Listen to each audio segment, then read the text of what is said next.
Magandang araw sa inyong lahat at welcome to the Desert Stars Podcast, OFW Serie. I'm your host, Lee, and we are so excited to have you join us in our very first episode. Today, we're kicking things off with a truly inspiring guest. He's someone who's been a dedicated leader and advocate for the OFW community for over 4 decades. A well-respected voice in the OFW community, and a proud advocate for financial literacy. Once a regular employee in the Middle East, he made bold moves by trading on the New York Stock Exchange and NASDAQ, Forex, and investing in equity mutual funds and bank products, while also becoming one of the early believers in cryptocurrency, not out of luck, but through relentless research and faith in his vision. He didn't just aim to earn, he aimed to grow, to learn, and to share. In this episode, we sit down with Mr. Benny Tadili.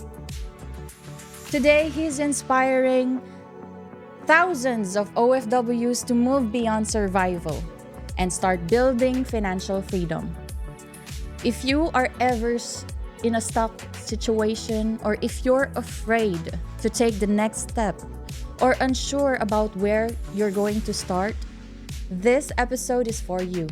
Kasi kung kinaya niya, kaya mo rin. So, Tito Benny, welcome. Welcome to the show. How are you feeling? Hi, Leslie. Thank you so much, and thank you, Desert Stars. I really feel I'm really very excited to be part of this pilot podcast, and I just hope na makapag-value ako sa podcast at sa international community, sabihin na natin, ng mga expat workers. Yes, for Thank sure. you. And we are truly honored that you have enlightened us to join in this podcast. You know, when Stringbird came to me and they asked me to cite in a guest who can be an inspiring model for all of the OFWs out there, you were the first who came into my mind. Like I said, because me and Tito Benny, we go way back. Because of my husband, they're working in the same company. But aside from that, he was also one of our mentors, especially when it comes to financial literacy, right? He's given us so much advice, not just in finances, but also in health also, right? Yeah. Because I think... And also empowerment. Yeah. And empowerment, also, yes. yeah. Okay, so Tito, let's start. Paano kayo nagsimula? Paano kayo nagsimula maging OFW? Maraming salamat sa introduction. And I just hope na karapat-dapat ako sa wonderful introduction. Thank you.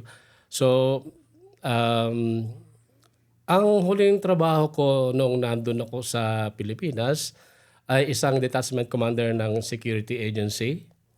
But I wanted to have more in life.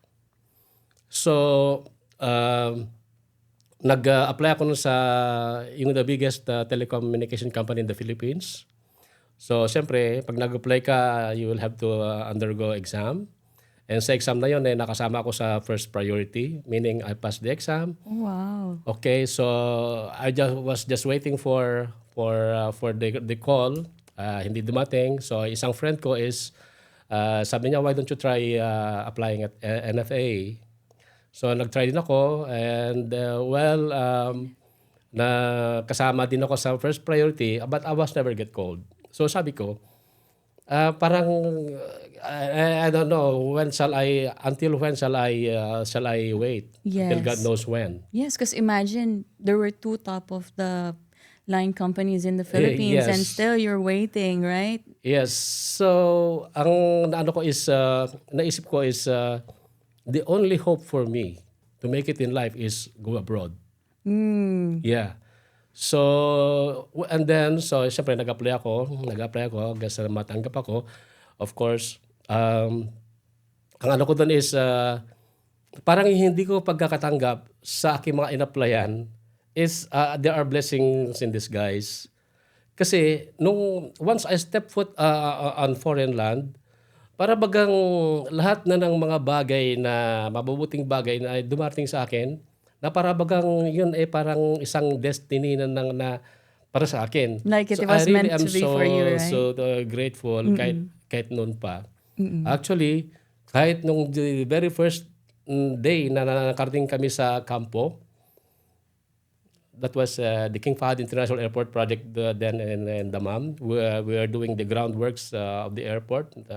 At that time, 1984. But would you believe na, excuse me, would you believe na narinig ko sa ako ng pagkakataon that same night na Southeast na. Okay. Yeah, so sabi ko, Southeast Asian was already imminent before. Yes, hindi ako makapaniwala.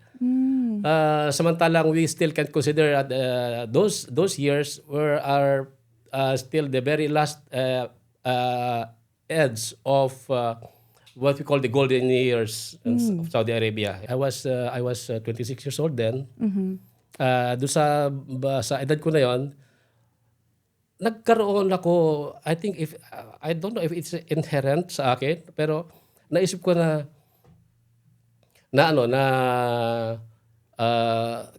regardless ko naman nangyayari sa paligid ko, I'm fine, I'll be okay. So, yung comfortable feeling na yon, yun ang nagdala sa akin hanggang ngayon na para bagang meron akong invisible support that I can tap to pagka ganun mga moments na ganun. So, that was what really kept me strong and moving forward. Another question, Tito. Why Saudi Arabia? Because there's a lot of people out there who wanted to go to the United States, to Europe. Did you aim for Middle East or it Yes, was just a actually, coincidence? No, actually it was the very first thought that I had in mind na I'll try Saudi Arabia kasi karamihan puro Saudi Arabia, kahit sa puro Saudi Arabia ang destinasyon Ang open. Bibihira lang yung mga US, bibihira lang yung mga sa Europe. So that was the mostly time when Saudi Arabia was booming. Yeah. Okay. So at saka yung construction boom noon that time. So I'm grateful na kasama ko sa very first ever na the batch of 4 people to be working in an office. Para sa akin is hindi sapat yung employment sa Pilipinas compared sa kung ano ang magiging compensation mo sa abroad. Yes. Particularly Saudi Arabia. Oo. Tama. I think that is one of the main reasons why other people who are like staying in their country, who decides to go to another country to find work, it's because of the lack of employment, or maybe they're just their destiny is not really there. Correct. I always believe in destiny. Wow. True. Totoo yan. I always believe in that. At alam ko na bawat sa atin meron kanya-kanyang patutunguhan sa buhay. Yes. I also believe that one. Yeah. So Okay, so Tito, what was your biggest challenge? I know you're a very optimistic person. So what was the biggest challenge that you had here in your first year in Saudi Arabia? well, the typical homesickness ng mga OFW. Did you have a family back then? Ako'y binatang-binata noon. I was 26 Okay. years old. Wow. So since natanong mo ang family, Yes. dito sa Jeddah ko na-meet ang wife ko. Oh, okay. So Yeah. you came here, you fell in love, and you started I a fell in family love. here. I met her. I fell in love, and then of course got married, and then here pinanganak yung 4 na anak ko. Wow. Dito lahat sila pinanganak, all girls. All girls. Wow. Yeah. So ganon. So I consider them blessings. Okay, so Tito, how was your job? How did you feel about your job, your first job? Was it good? Was it in line with what you have studied before? So I started as clerk typist that time. Oh, And okay. then after 1 year, Nalipat ang project namin sa King Khaled International Airport. So, naging secretary ako doon. So sa Ganyan. first job mo, It- how long did you stay in that job? Were you like for 5 years? 1.5 years. Oh, 1.5 year Yeah. lang. And then, kasi yung jobs namin, kinukuha talaga ng mga Saudis na yan. okay. So it That was a very early. popular job. Yung yung admin ng project management office noon. So nakikita niya ako, isang British. Sabi niya, why don't you try sabi niya pala, I'm going on vacation and we're looking for someone who can manage our project management office while I'm away. So, hindi ko alam kung nakita niya sa akin. Basta sinubukan ko naman. Ako, subok lang naman ako subok eh. Walang mawawala. Yun naman talaga yung ano dun, di Diba? ba? If there's an opportunity, just Yeah. dive into it, right? Kasi, If it's for you, then it will work out. Meron kasi ako yung go attitude eh. Wow. Sige lang, sige. Kung magkamali, fine. You learn. Yes, true. Diba? keep And it as a for you to be learning better next time. Yes, Ganyan. exactly. So yun, and then eventually bumalik na yung admin assistant na British. Ang ginawa naman nila noon, so saan ako lulugan ngayon? Pinadala nila yung CV ko noon sa King Khaled International Airport, yung Bechtel company. Kasi Bechtel kami that time eh. Bechtel na kami. Bechtel is a huge American construction company constructing international airports Sa dito. kahit saan. Kahit saan. So, pinapunta naman ako doon sa King Khaled Airport. So, na-interview ako. So, naman, natanggap na ako. I think it's worth na i-share ko to kasi sabi ng nag-interview sa akin noon, ang project noon that time na pupuntahan ko is yung yung bang PF-24 control systems sa airport. Yun yung mga naglalagay ng yung mga flight schedules, mga ganyan, mga gates, ganyan. Yung sa airport mismo, Oo, the big monitor. Yeah, yun ang project Okay. namin. Yung project namin. So, back then, in the airport, wala pang ganun. Meron na, kaya lang Meron na. existing, ongoing na. So, Okay. kumbaga operation maintenance. Okay. Alright. So, during the interview, kasi tinanong ako kasi we deal in databases eh. At that time, DBase 3 plus pa noon. Wala pa noon yung Excel, wala Old pa school noon. pa, Old yes. school talaga. Those times. At saka ang word processing noon is, software noon is WordStar. Hindi ko ata na, hindi ko nakaabutan yun. WordStar. So, sabi sa akin tinanong ako ng director doon, do you know DBase 3 Plus? Sabi ko sa kanya, to tell you honestly and frankly, I don't have any knowledge in DBase 3 Plus, but if you will give me the chance, I'll make sure that I will have the knowledge in 2 weeks' time. Nagliwanag ang mukha niya. Sabi niya, I like people who are really positive and up to the challenge. Up to the challenge, yes. So yun, so madali siya natatanggap ako. So pagbalik ko ng King Fahd International Airport sa kampo namin, isip ako, sino ba pwede ko ritong sino ba po pwedeng may magturo sa akin? So sabi ko, i-approach ko nga si Roy. Sabi ko, despite na nagkaroon kami ng disagreement ng mga nakaraan, kasi even though nagkaroon kami ng disagreement, Yes. yung sa kanya ko parang nagkaroon ng feeling of yung comfortable feeling na pwede ko siyang approach at siguro pwede niya akong turuan. So in-approach ko siya sa mess hall. Oh, imagine that. The Yeah. person you had a disagreement with, that's who you felt comfortable with. Wow. True. Pwede ba akong turuan kasi I needed it. And syempre, humingi ako ng sorry sa kanya yung mga nakaraan namin. So sabi ko, gusto ko talaga matutunan. Wala akong ibang maisip kundi ikaw eh. So, sige Dre, sabi niya, so ito gawin natin. Pagkatapos ng ating dinner, balik tayo sa opisina and then doon ko naturuan. So, ang nangyayari yun, tinuro sa akin ng DBS 3 Plus. Ibig sabihin, sa madaling salita is, na-acquire ko yung sufficient knowledge Yes. to be manage qualified. yung mga databases ng Dun sa database. And then nung patapos na yung particular project namin na yon, parang kasi naniniwala ako talaga sa pag may destiny ka, yung magkakaroon ka ng mga yung mga may taong mga kakasangkapanin. Kasi that time nung patapos na yung project namin doon, ang nag-send ng resume ko naman noon dito sa King Abdulaziz International Airport, yung isa sa managers namin sa department namin. Ayun. Okay. Yung Ganun. manager nyo ang nag-send ng CV ninyo Yeah, dun hindi sa ako. okay. So yung job nyo before, yung sa yung Briton na it was just temporary. Yeah, temporary yun. Kasi Then nung bumalik na siya, dahil wala na kayong pag-aanuhan, oo. nilipat kayo ng manager nyo dun sa Yeah, gano'n. Yung tanong mo. Okay, Tito. So, how many jobs did you undergo bago ka mapunta sa current job mo ngayon? Okay. First sa King Fahd International Airport, and then King Khalid International Airport, Okay. and then King Abdulaziz International Airport. Puro making. and then napunta ako sa Presidency of Civil Aviation. Okay. Ni Reza Tayran Madani. Presidency of Civil Aviation.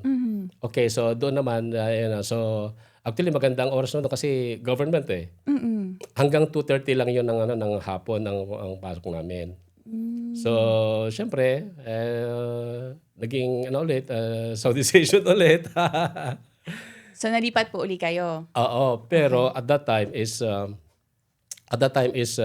ginagawa ko na nagagawa ko na ng Forever Living Products kasi.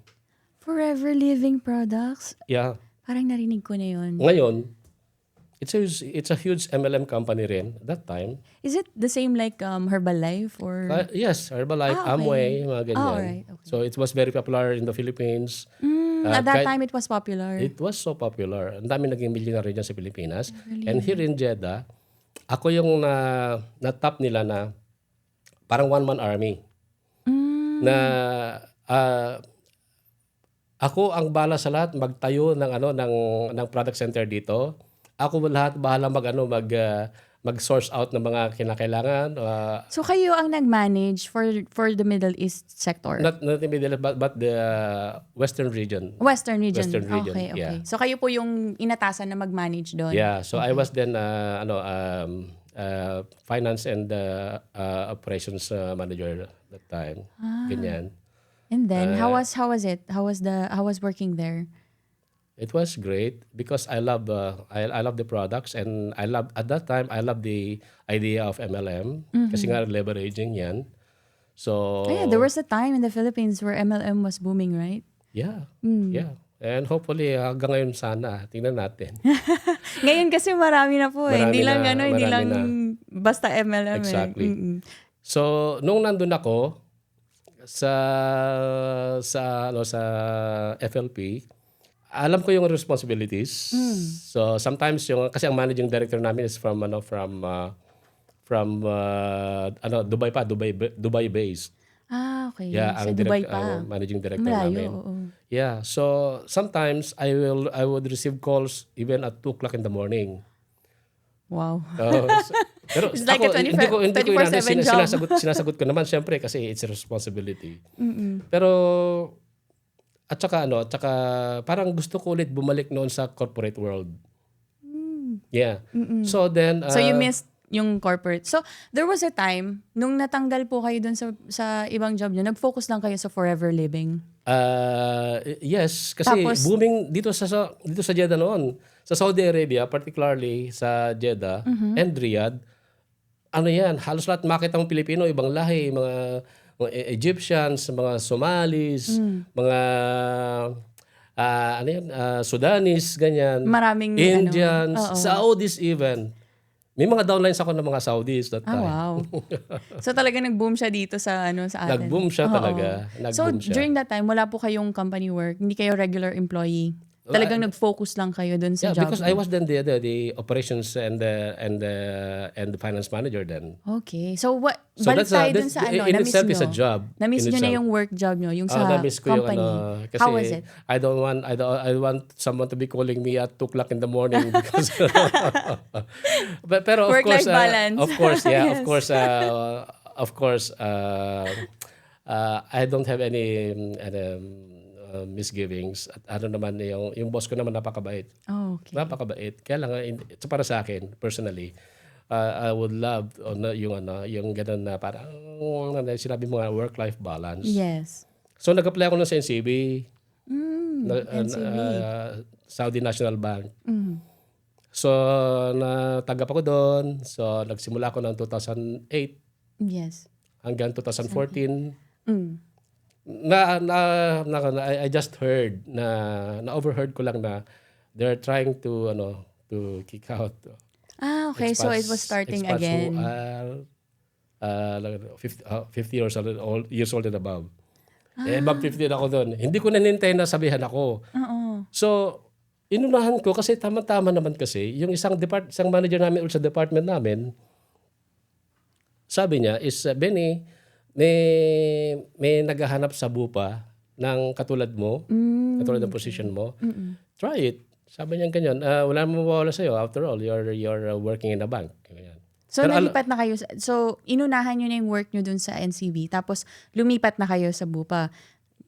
Punta tayo sa Bupa. Okay. So, until now, right? You're still working in Until now, Bupa. I'm still with Bupa. Yes. And happily. For how many years? I just finished 10 years. Mashallah. 10 years milestone last year. Yes. Yeah. And I think masasabi ko na unang kita ko pa lang ng boss ko, tsaka unang kita niya sa akin, parang we click. Nag-click talaga kayo. Oo eh. And then, after that, you never looked back. Hindi na. I know naman, it's radiating on you, Tito, na masaya kayo dun sa current job ninyo. And I think all of the jobs that you had was also a blessing in disguise. Kasi, it led you to where you are now. And punta tayo sa sa side hustle ninyo, Tito. Why did you try to invest your money? At which point of your life na naisipan nyo na, I need to invest my money? That's a very good question. Hindi ko pa alam ang investment noon. Pero just before the 9/11. 9/11. 9/11.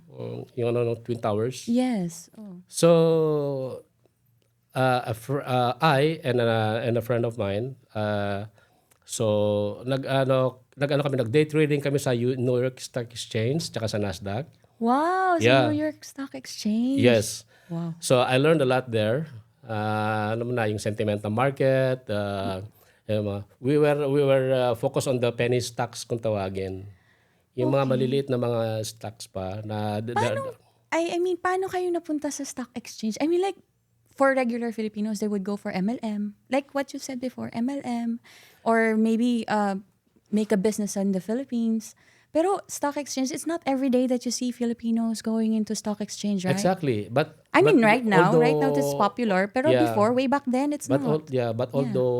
Although nakikita natin gano'n, pero marami kahit sa Pilipinas sa PS. Anong nag-influence sa inyo, Tito, para mag-dive into stock exchange? Well, just for me to, kasi ako, I love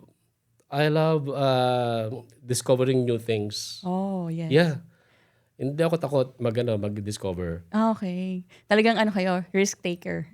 Oh, well, to a certain point, Okay. a risk taker, but of course, you don't have to just risk it all. Yes, of course. Kinakailangan naman yan, syempre.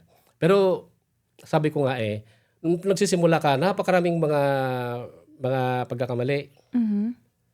So, syempre, yung mga pagkakamali ng mga nakaraan is, yung syempre, marami ng, kumbaga, those are lessons that, lessons acquired yes. hanggang sa maging sabi ka na, ganyan. Paano nyo na-discover to?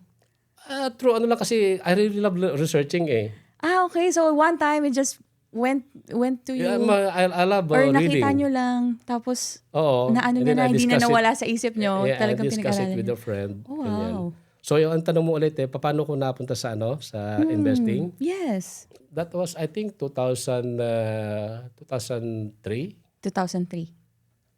Nagising na lang ako isang umaga. Sabi ko, wait, teka muna. Bakit tuwing katapusan ng buwan, laging walang natitira sa sweldo namin. Oh, wow. It's hard. Parehas kami nag-work na Mrs. ko that time. Yes. Yeah. And nasa King Faisal Specialist Hospital siya. And ako that time nasa Civil Aviation ako So sabi ko, kapag samahin yung sweldo namin, okay naman Pero bakit at each end of Of the month. Every month. Yes. Laging zero kami. Sabi ko, hindi po I pwede think marami to. makaka-relate sa inyo niyan, tito. Kaya nga. Kasi parang marami yung, lalo na sa Pilipinas ngayon, Yeah. end-to-end living lang, di ba? Yeah, so Paycheck to paycheck. kaya nga. Yes. So there must be something wrong. So, something should be corrected. So sabi ko, hindi po pwede to kasi kung siguro kung binata ako, okay pa. Pero ngayon may pamilya na ako, may mga anak na ako, hindi po pwede. Hindi I think po one of the factors also is having a family, right? having a family, kinakailangan maging mas lalong responsible ang isang ama ng tahanan. Totoo. You have to look, Yeah. to think 2 steps ahead, right? Yeah, you don't have to rely on your wife or although some iba naman di ko naman siya pero ang sa akin kasi is parang I put all the responsibilities on my shoulders. Yes. Ayan. Being the head of the family. Yeah. So yan, hanap-hanap sabi ko. Pero at that time nagbabasa na ako ng libro ron. At that time ang binabasa ko is Think and Grow Rich ni Napoleon Hill. Okay. Which is ang sabi niya na nagkaroon ka ng desire. Kung You ano have gusto the mo, desire, the desire. yes. And once that desire is strong enough, the universe will conspire to give you whatever the universe you want. will follow. Yes. Yeah, to give you whatever you want. So, sabi ko, paano ang gagawin ko? Hindi ko alam. Gusto kong makaalis sa ganitong sitwasyon ko, pero hindi ko alam ang gagawin ko. I don't How do know. you start? Hindi ko alam. Yes. So, yung kasagutan napunta sa isang TV program, yung segment ni Cesc Drilon na People. Okay, so Hindi ko ata maalala yun. si bata ka pa. Pero very popular din yun. Okay. Yung It was People na yun ni Cesc okay. Drilon. Popular siya. So, ang episode title was Tatlong Mukha ng Pera. Sabi ko, tinan ko nga to. So, yung isa sa dun sa mga guests is isang kilala na personal finance author and financial advisor. Okay? So, sabi niya, kung bakit ang mga Pilipino ay maraming naghihirap pa rin kasi ito ang maling ginagawa nila, mali ang formula nila. Pagkatanggap ng sweldo, gastos kagad. Gusto mo mag-save? Kung ano Wala. matira. Yeah. Kadalasan walang matira. Okay. So sabi ko, ito yung nangyayari sa akin. Ito yung nangyayari sa akin. So and then sabi niya, ito ang tamang formula. Earnings equals savings minus Expenses. Sabi ko, Okay. So, sabi ko, baliktad pala siya. sabi ko, ito yung kaalaman kailangan ko. Ito na yun. Ito Because yung initially, it was pagkasweldo. salary Oo. equals expenses and then The savings, right? Nangyayari wala. Baliktad pala dapat. Baliktad dapat. Pagkatanggap mo ng sweldo mo or ano mang kinikita mo, magtabi ka agad para savings mo walang galawan. Okay, so ang number 1 priority should be savings. Yeah. Okay. Yeah. So, ganun nga nangyari. Sabi ko, I'm sure maraming makaka-relate sa akin kasi hindi naman ako nasa ganitong mga predicament. So, ganun. So, ni-research ko yung pangalan niya. At that time, November 2003, magkakaroon siya ng seminar, one-day seminar sa Mega Mall Sa Philippines. sa Philippines. Okay. And you know what I did? At that time, I was Oh, don't tell me. Don't tell me. Umuwi ka. Yes, umuwi talaga ako para mag-attend lang that was the only One purpose. Yeah, one-day seminar. Wow. Umuwi talaga ako. Nasa civil aviation ako that time. Umuwi ka talaga dito. Umuwi talaga ako just for that party, For that seminar. seminar. Wow. Oo. You left everything behind and then you... So during the there. seminar, Okay. talagang I sponge talaga ako na I wanted to ma-absorb lahat ng Everything, yes. lahat ng bawat sinasabi ng Dapat speaker. lang dito. Dapat talaga. So, take note. Yes. Walang katapusan. Sige. Ang isa sana kapag tawag sa akin ng pansin is,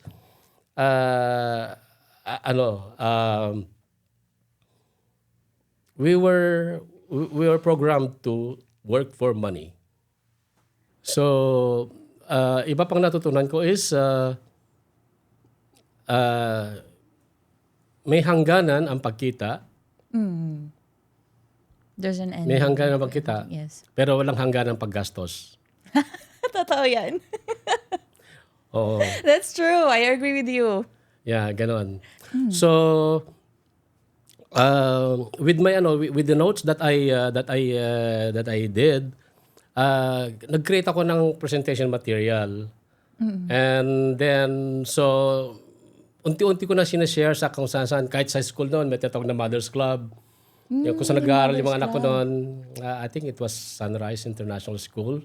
So may mga mothers doon kasi is inihatid yung mga anak, nag-stay sila hanggang hapon, hanggang sa pag-uwi ng mga anak.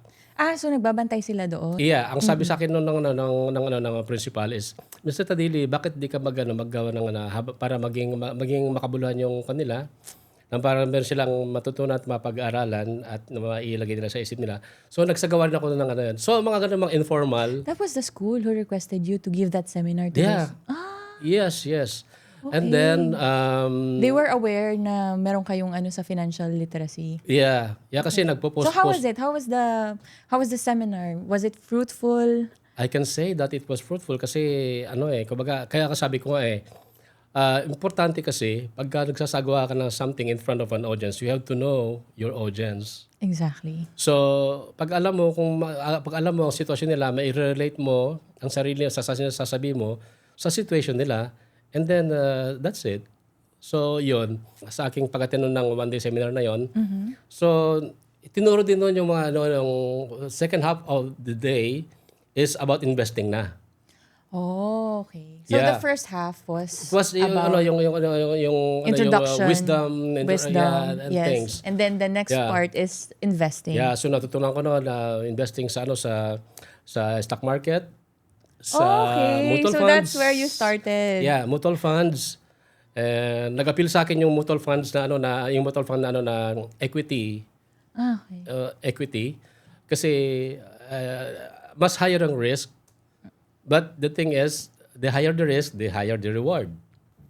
So, nag-appeal sa akin yon. So, nag-invest ako noon doon sa equity kasi yun ang medyo risky na na klase na mutual fund. Were you ready to take the risk at that time, or you just took a leap of faith?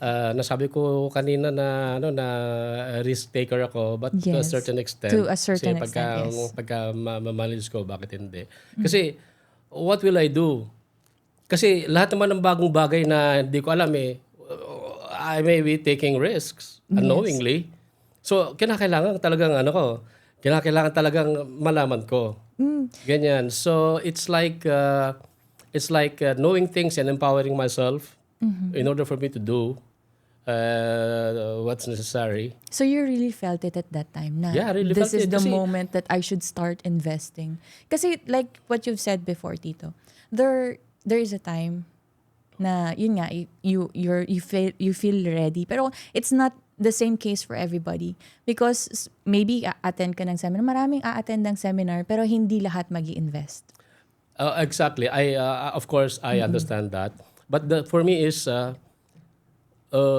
even if at that time na they listen to the seminar and then they're not ready yet, but I do believe in the power of planting seeds. Yes. So hindi man nila magawa yon, pero at the back of their mind, kailangan okay narinig ko. Ano kaya dapat kong gawin? Ano kaya sisimulan ko? Ano kaya what? Yes, I agree with you with that. Kasi sometimes talaga, it leaves something in your head. Correct. Na really, if you agree with that, with what you have learned, hindi yan mawawala sa'yo eh. Correct. Iisipin mo siya. Hindi ka mag-invest, pero you will think of it every single time. Exactly. That is already, and if you keep thinking about a particular thing, that the working of the law of attraction is already. I think it's working. Yeah. Yes. So yan kasi nangyari sa akin yan. Hindi ko pa alam noon ang law of attraction. Kasi once na mailagay mo na sa isip mo investing, alam mo marami kang makikita. Yung mga hindi mo napapansin dati, napapansin mo na ngayon. Because you are aware. Yeah. Yes, you start to be you are aware aware. of what you really wanted. Yes, that's true. So, yun na nga yung yung sa nakikita ko na yung mga bank products, double your money in 5 years. And then yung sa equity mutual fund, nagdoble rin ang pera ko doon after siguro 2003, 2004, 2000, mga 5 years din. Sabi ko, you're doing great. So yung aking money nagmultiply kasi hindi ko kinukuha yung so inahin ko na i-reinvest ko. So lumaki. So if I'm able to do that, kayang gawin ng kahit na sino kasi nagsimula ako, hindi mo nagsimula na malaki. Oo. So ang ginagawa nyo, Tito, mag-i-invest kayo.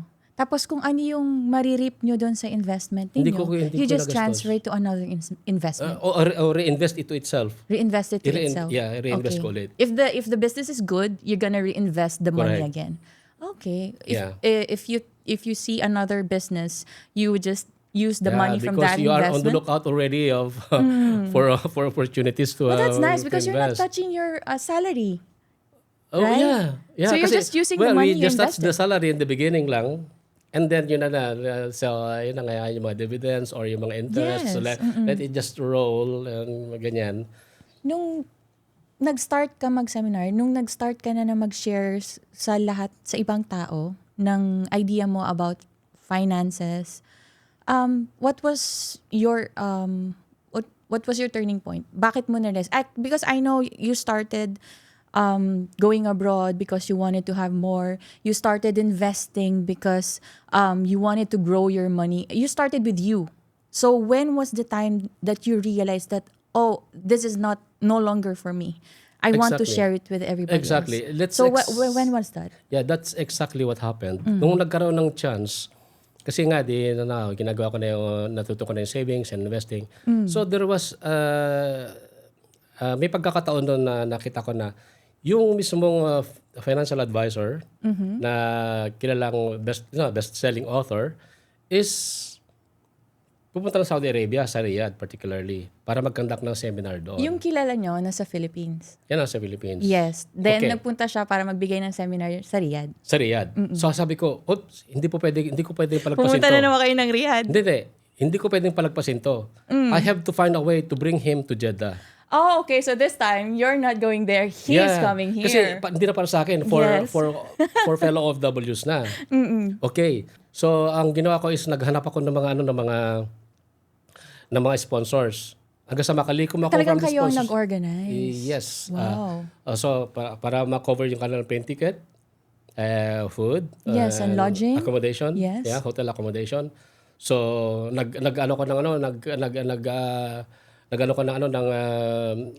committee ng lahat na para may sagawa yung You started a community. committee para committee mabuo for yung that. Oh, yeah. yung organizing committee para sa 3 days seminar na yan sa Ramada Hotel. It was the Ramada Hotel. So he came here, and yeah. then he started the seminar. How was it? Oh, it was good kasi talagang actually yung 3 nights na yun or SRO standing room only, talagang puno-puno. Talaga? I think that was the first ever na awakening seminar. So what was the title of the seminar, if you can still remember? Simply financial literacy lang. It for was a simple OFWs. title. Parang ganon. Okay. So that only goes to show that there are a lot of OFWs here who's interested at that time Kasi kailangan to nila. learn. Kailangan nila. And I know na I know ang kailangan nila. So yun ang gusto ko ibigay. Okay. Alright, so ito na yon kung bakit na ano ko talaga na ituloy-tuloy na. Kasi yung isang nag-attend, tanda na. Kasi nagbigay kami lahat ng mga certificates of attendance eh.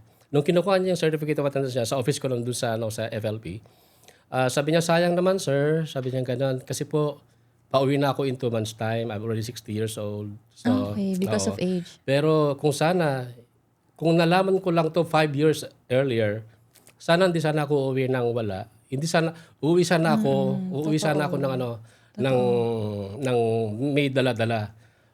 Parang kinurot ang puso ko talaga doon. So sabi ko, actually, kahit naisipin ko, naluluha ako eh.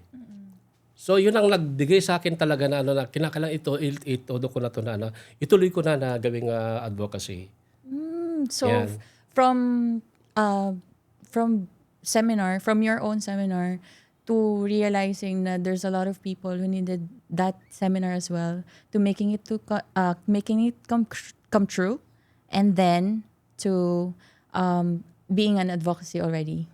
Yeah. Oh. Yeah. Ang ganda ng transition. Yeah, Kasi it started with you. yeah. Tapos naging you met somebody and then hanggang sa naging advocacy na siya. Yeah, Di ka and- natakot dito with everything that's going on Kasi- with you, with your job, with your investment adventures, and then with helping other people. Di ka natakot? Or was there a moment in Never na sumagi time? sa akin yung takot kasi bakit mo matatakot? Wala man ako ibang gagawin kundi para sa alam kong yung kakabuti sa kapwa ko OFW. Wala akong dapat ikatakot doon. Ganon. And it even extended sa international community. Yes. Pero ang aking first ever na official na formal na na seminar noon is yung the one that I did kasi member ako ng photography club, yung Spectrum. Oh, so you So- were also interested with photography. Yeah, member na ako Okay. doon. So sabi ko, teka, Ang ito- dami mong interest dito. Wow. Oh, actually, yung isa sa isa sa photo ko noon is na-feature sa Full Frame magazine, yung yung glossy magazine na about engineering architecture na based sa Dubai. Going back dun sa I wanted to ask you about being scared or feeling afraid because andun there's this feeling minsan na when you're at the height of something that's happening in your life that's good, meron kang magkakaroon ng split second or minsan may darating sa'yo na agam-agam na matatakot kayo. What if I fail? Hindi pumasok yun sa inyo. Ay, hindi eh. Sabi ko, Hindi. what if I don't? Talagang O sa, go lang ako. Wow. Kung wala akong ginagawang masama sa kapwa ko or kung wala akong bad intentions, everything should be go. Okay. Ganyan ako. Hindi ako nag-iisip Tama. ng maaring kasi what if may mangyari ka tapos masisira lahat. And, Maybe you were at the I point think- in your life I think na- this is one kind of disastrous thinking. Oh, yes. Para sa akin, ha?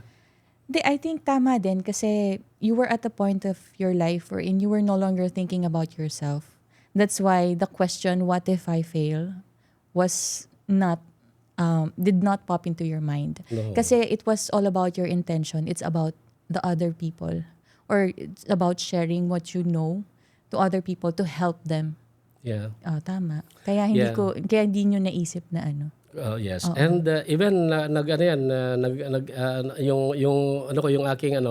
yung aking audience is nag-expand yan sa international. I say international kasi there was one time na may nag-message sa akin. So, naghanap sila ng resource speaker para sa Quality Management Department ng King Abdulaziz University Hospital. And half of the audience are Saudis.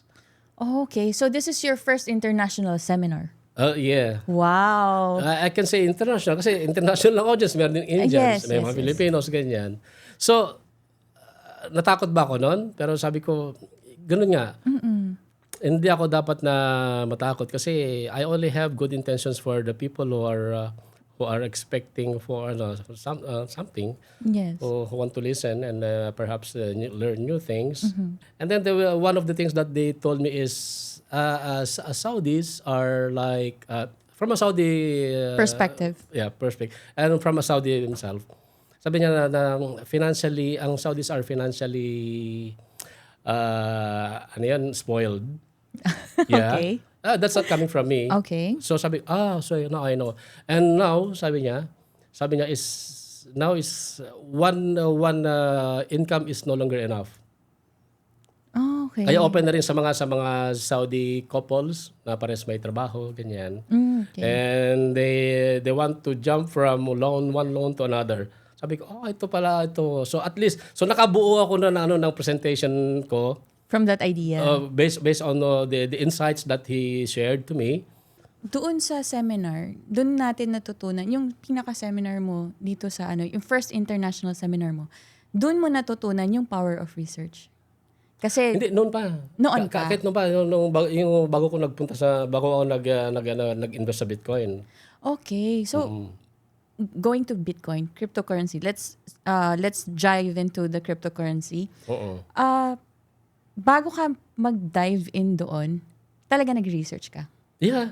Okay. Kasi why should I do something that is not bereft or that is wanting of knowledge or Kasi information? meron 'di ba? Pag-uso, 'di ba? May mga tao na pag-uso, they just dive right into it. Yeah, meron And mga then ganun. they Pero will I don't learn belong about it into that later on. type of people. Yes, to that kind of I crowd. really Yeah. love researching before I go into Okay. something. So, with that, Tito, anong research process yung mga ginagawa mo bago ka mag-invest? Okay. That's a very good question.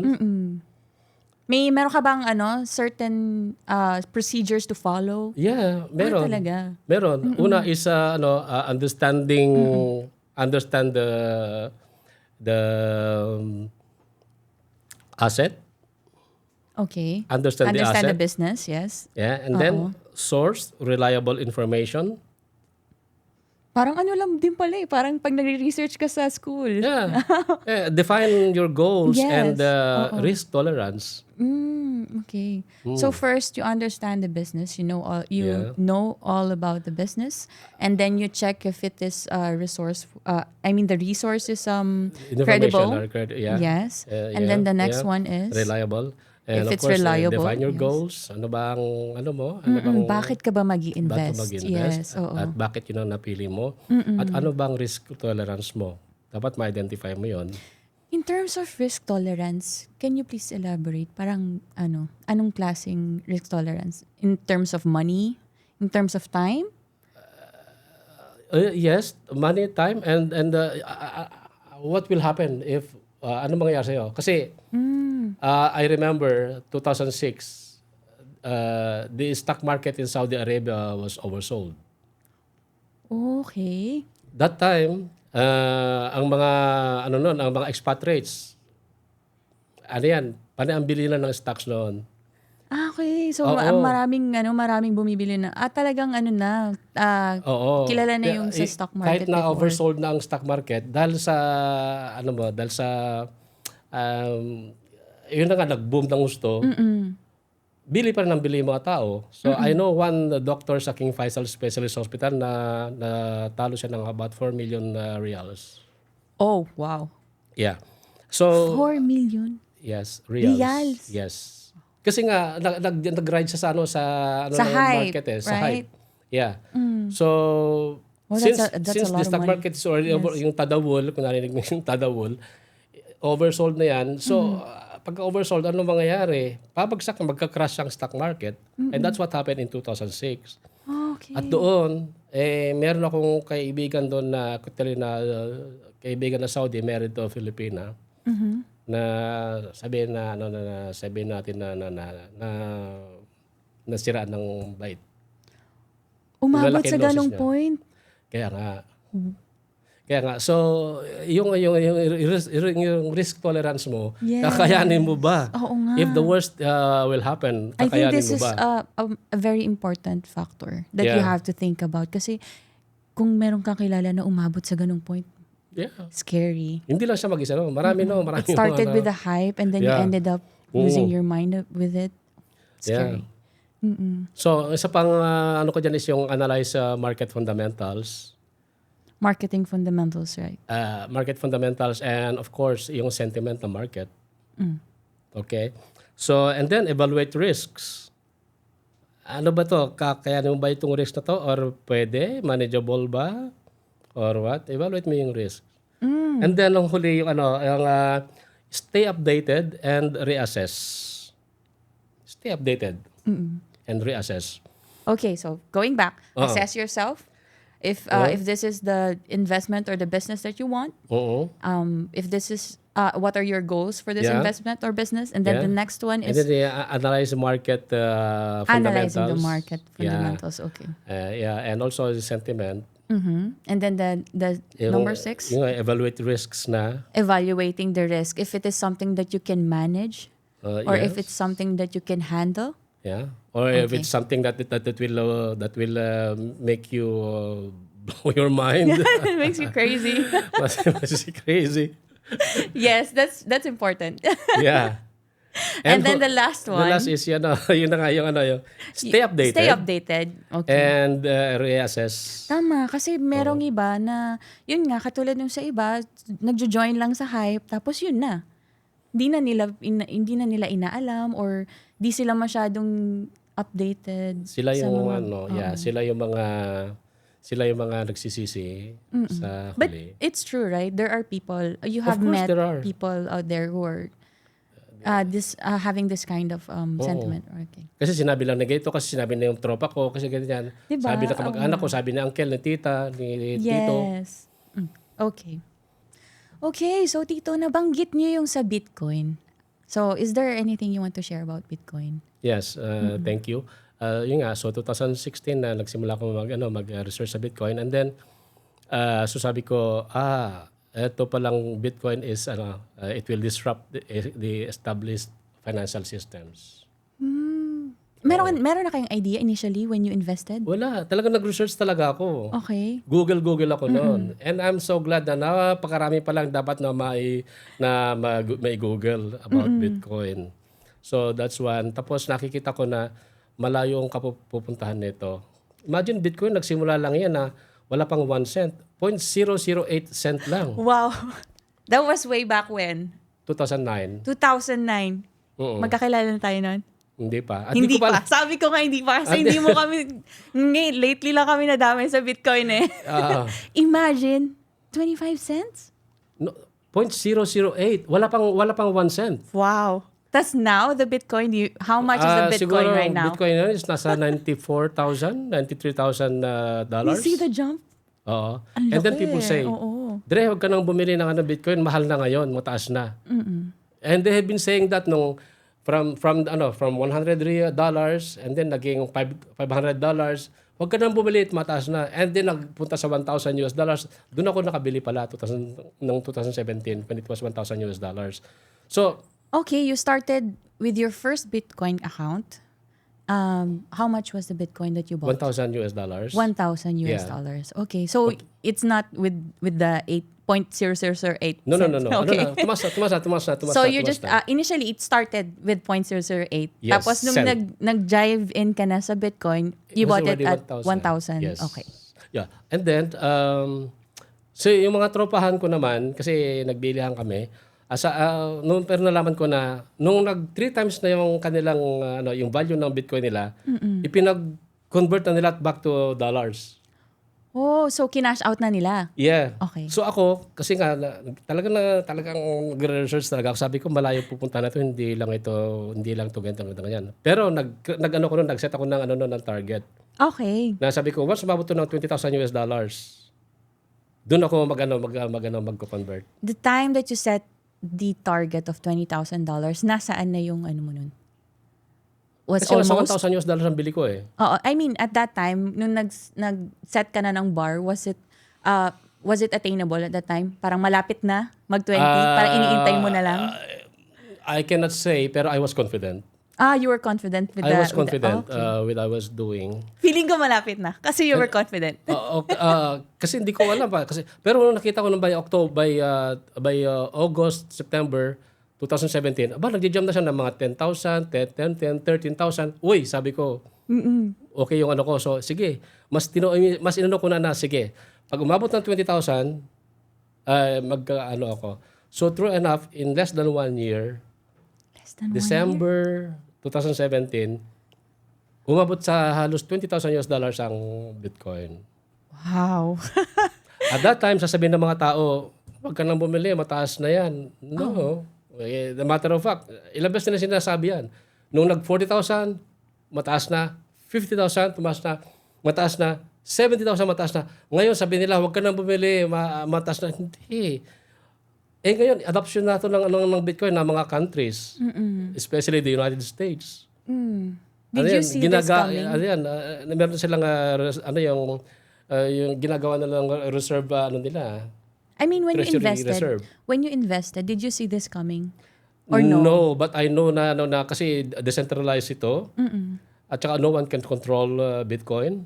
Okay. No one, even the most popular country, the most powerful country or the most powerful person, no one can ever Control the Bitcoin. control Bitcoin. So, at that Yeah. time, meron ka ng hopes or wala lang? Parang, sige, try ko nga to. Tapos, kalimutan ko muna. Ganun. Yun talaga ang ano ko, ang style ko. Mag-invest ako, kalimutan ko. Oo. Hanggang sa pagbalik mo, nasa 20,000 na. Pero hindi lang sabihin na hanggang doon lang punta noon. Matter of fact, tumaas. I understand. Yeah. Pero naglagay kayo ng cap. Yeah. Yes. So, when you reached that cap, did you cash it out all or no? Oo, kasi para sa akin napakalaki na. Imagine yung Oo, 1,000 naging 20,000. 20,000. Oo. So yun, and that provided me na makabili ng ng mga condo properties. So ngayon meron ng Oo. Oo. So, ito na yung sinasabi nyo, Tito, na yung investment nyo, kung hindi nyo uulitin, i-scatter nyo lang sa ibang investment. Oo, sa iba kung saan yung sa tingin mo po pwedeng magbigay pa sa'yo ng ng more income. At saka napakaganda kasi noon yung passive income na yun. Kumbaga rental income eh. Wala ka na ibang gagawin. Kung mangolekta na lang. Ganyan. So, during that time that you were into cryptocurrency, you were also looking into other investments? Lagi ako nagtitingin. Lagi? Oo. Okay, so you were just not focused in one lane, in one path. Yeah. Okay. Oh yeah. Ano, Tito, di ba? Even if, kunyari, for some reason, mag-decide na kayo na, this is it, uwi na ako. You can say, it's safe to say that you are finally financially free. Ready. I can say na ready na ako. Pero yun na nga. Hanggat po pwede pa, sige pa. Hanggat may hinihintay ako na something, you know.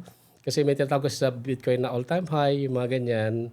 So I'm waiting for that. So, and I love my job. I'm happy with my boss. Yes. And I even thought of na my work is my mission, one of my missions in life. And even my boss, nasabi ko sa boss ko yan, kasi ka-tsokaran ko yung boss ko. Sabi ko, boss, alam mo, masasabi ko sa isa ka sa mission ko sa buhay. Wow. O parang gano'n. Ang sweet. Talaga. Pero Tito, may tatanong pa ako. Kasi sinabi mo, nag-start ka nag-invest ka sa stock exchange, tapos mga small and big na mga forex din, tapos nag-Bitcoin ka. Was there a time in your life, was there a chance na kayo, parang nalugi kayo or meron kayong ininvestan na? Kasi, syempre, yun din ang isa sa mga tanong ng mga tao. Yes. Hindi lang tayo puro success. So, syempre, it's part of learning. Of course. Yes. Was there a time that you lost to an investment? Or? We always have to consider all those things. Not everything is So, meron? Meron. Oo, okay. Pero I consider them costly education for me, costly learning. Oh, naman. Siyempre, hindi man lahat talaga 100%. 100% na investments go according Successful, to your, yes. It's not 100% it's not 100%. successful. Yeah. But it's up to you how you accept those things. Ganyan. To protect your sanity. Ganyan. So, ayun. Pero those are I consider them learning lessons for me. Tito Benny, di naman po lahat successful ng investment ninyo. So, syempre, there might be one or two investments that you lost. So, meron ba? Gusto ko lang i-confirm, meron ba? Naranasan nyo rin na nag-invest kayo, tas nawala yung investment ninyo? Of course, meron naman yan. So, one person going into investments, dapat titinan niya yung other side. Okay, so nangyari din sa akin yan. Pero that did not deter me. Na hindi ako nasiraan na loob. Itinuloy ko pa rin kasi I just consider them as learning lessons. Learning lesson, yes. And also to check myself, how can I be resilient? Paano ako makabangon sa pagkakadapa? So that's how I test myself. Okay. So ganun, kumbaga, either negative o kahit na negative man yan, still I look for the positive things that come out of it. Ganun. Just be optimistic. It's always great blessing for anyone to be optimistic, to be always positive. Parang dun sa pagkatalo ninyo, instead of letting it parang ibagsak kayo, ginawa nyo siyang challenge. Para ginawa nyo siyang learning, di kayo tumigil. Kasi maraming tao na, di ba ganon, yung titigil, may panghihinaan ng loob. Kaya nga, Di ba? Tapos parang, tas tumigil na. oo, titigil na, tapos nakalimutan na. Ganon. Tas balik lang sa typical na kung anong ginagawa nila na which is not really generating that much. Was it easy to accept your loss? Or no? Pwede kong depending sa aking attitude eh. Pwede kong tanggapin na not easy, pwede ko rin tanggapin easy. So it all depends on your attitude towards things. Sa So ganun ako. But for you, di nyo na lang tinignan na mabigat siya. Parang inano nyo na lang na I'll be positive on this. I will not dwell on it. Yeah, kasi one stumbling block should not deter you from proceeding further True. to the to your journey, to the road ahead. Is anong biggest lesson mo sa buong journey? Sa buong journey ko as an OFW and kasi meron kasi akong yung in all humility, gusto ko talaga na makapag na ma-empower ang mga OFWs to take to have educated decisions para sa kanilang anong tatahakin nila. So ang kabuuan ng aking natutunan is bilang OFW sa financial aspect of life. Money may not be the most important thing, but money affects every important aspect of your life and that of your loved ones. I like that. Kaya nga tayo It's true. kaya nga tayo nagpunta, kaya ka nagpakalayo-layo sa abroad para kaya sa akin ang pinakamatinding lesson sa akin is habang nasa abroad ka, kumikita ka.